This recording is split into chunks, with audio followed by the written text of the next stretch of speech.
Aujourd'hui, Dominique se rend à l'école Campanari de Bastia pour Awabashta. On n'est pas trop en retard, je pense. Son rôle, éviter le décrochage scolaire des enfants, qu'ils soient issus de l'immigration ou pas. Et pour cela, elle apporte également un soutien aux parents. Je pense que les enfants, ils sont bien dans les apprentissages scolaires lorsqu'ils peuvent vivre pleinement leur vie d'enfant, c'est-à-dire qu'ils ont un loisir à côté, qu'ils ont des parents suffisamment attentifs. Alors des fois, il faut aider ses parents à l'être un peu plus. Régulièrement, Dominique fait le point avec les enseignants sur les besoins des enfants. Elle est la référente d'Awabashta auprès de l'Éducation nationale et suit une trentaine d'enfants et leurs familles dans les quartiers populaires de la ville. Mais la lutte contre le racisme se gagne surtout dans les esprits.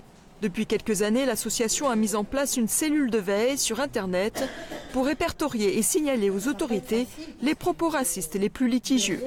L'association rétablit aussi la vérité sur de fausses informations.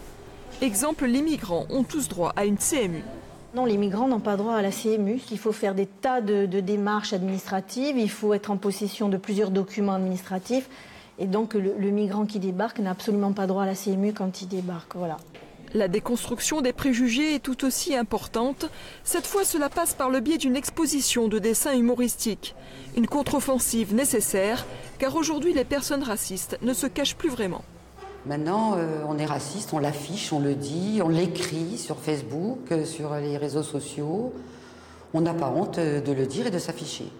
Donc c'est vraiment une autre forme qui s'est mise en place. Et c'est très... c'est pas que c'est plus difficile de lutter, c'est où les gens qui ne le sont pas racistes ont baissé un peu le ton. Ou alors ne le disent plus assez fort.